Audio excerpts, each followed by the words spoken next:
Shalom, saudara-saudara terkasih di dalam Tuhan. Kembali pagi ini kita akan mendengar firman Tuhan. Mari sama-sama kita berdoa. Terima kasih Tuhan atas hari ini, hari yang baru bagi kami. Kiranya senantiasa ya Tuhan hidup kami boleh saudara di dalam rencana-Mu Tuhan, dalam kehendak-Mu. Pimpin setiap langkah dalam hidup kami supaya selalu boleh berkenan di hadapan Engkau Tuhan. Jauhkan kami dari hal-hal yang tidak berkenan di hadapan Engkau Tuhan. Terima kasih ya Tuhan, kami serahkan semua hanya di dalam nama Engkau, nama Tuhan Yesus kami berdoa. Amin. Firman Tuhan pada pagi hari ini bertemakan tentang membangun kekaripan dengan Tuhan. Jika kita baca dalam Kolose pasal 1 ayat 28 dikatakan, Dialah yang kami beritakan. Apabila tiap-tiap orang kami nasihati dan tiap-tiap orang kami ajari dalam segala hikmat, untuk memimpin tiap-tiap orang kepada kesempurnaan dalam Kristus. Banyak orang membangga-banggakan diri karena merasa sudah lama menjadi pengikut Kristus atau menjadi seorang Kristen. Padahal menjadi Kristen selama bertahun-tahun tak menjadi jaminan bahwa seseorang punya kedewasaan rohani atau kehidupan yang sama seperti Kristus. Sebab itu kita harus berhati-hati karena ada tertulis, banyak orang yang terdahulu akan menjadi yang terakhir. Dan yang terakhir akan menjadi yang terdahulu. Itu terdapat di dalam Matius pasal 19 ayat yang ke-30. Sasaran hidup orang percaya adalah hidup serupa dengan Kristus. Tapi masih sering dijumpai orang Kristen dalam kehidupannya sehari-hari sama sekali tidak mencerminkan Kristus, sehingga dapat menjadi batu sandungan bagi orang-orang di sekitarnya. Dan ini sangat memprihatinkan.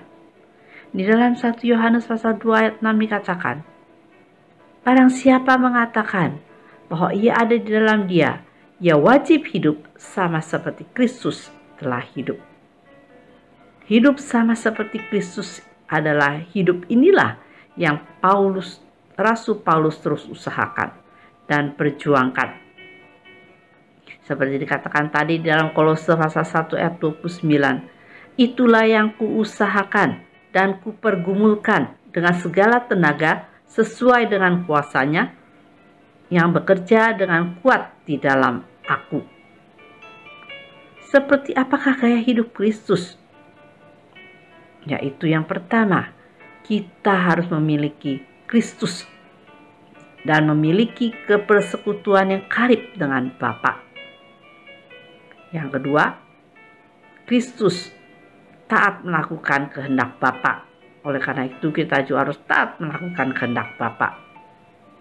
Dalam Yohanes pasal 5 ayat 19 dikatakan, Aku berkata kepadamu, sesungguhnya anak tidak dapat mengerjakan sesuatu dari dirinya sendiri, jikalau tidak ia melihat Bapa yang mengerjakannya. Sebab apa yang dikerjakan Bapa, itu juga yang dikerjakan anak. Kristus tidak pernah bekerja atas kehendaknya sendiri, melainkan apa yang Bapa kehendaki, itulah yang ia kerjakan.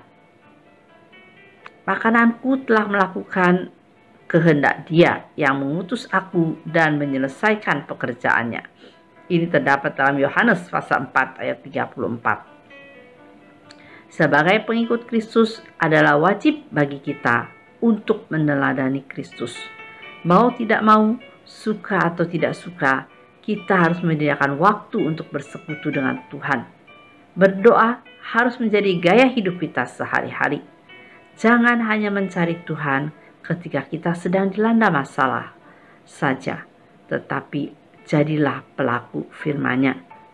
Hanya orang yang senantiasa karib dengan Tuhan, yang hidupnya akan semakin diubahkan menjadi serupa dengan Kristus. Oleh karena itu, kita harus memiliki Kristus dan memiliki persekutuan yang karib dengan Tuhan. Dan kita harus taat melakukan kehendak Bapa. Barulah kita dapat membangun berkekaripan dengan Tuhan dan menjadi pelaku firman Tuhan dan menjadikan doa sebagai gaya hidup kita sehari-hari. Hidup meneladani Tuhan Yesus dan memberikan waktu untuk selalu bersekutu dengan Tuhan. Kiranya senantiasa hidup kita boleh belajar seperti Rasul Paulus yang selalu mengusahakan, menggumulkan segala sesuatunya sesuai dengan kuasanya yang bekerja di dalam kita.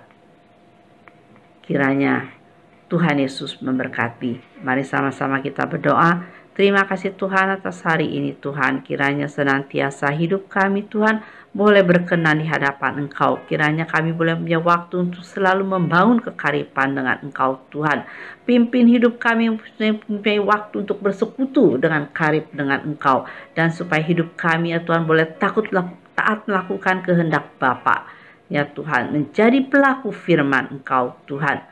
Dan juga menjadikan doa menjadi gaya hidup kita sehari-hari. Terima kasih Tuhan, kami serahkan semua dalam tangan Engkau. Hanya di dalam nama Tuhan Yesus kami berdoa. Amin.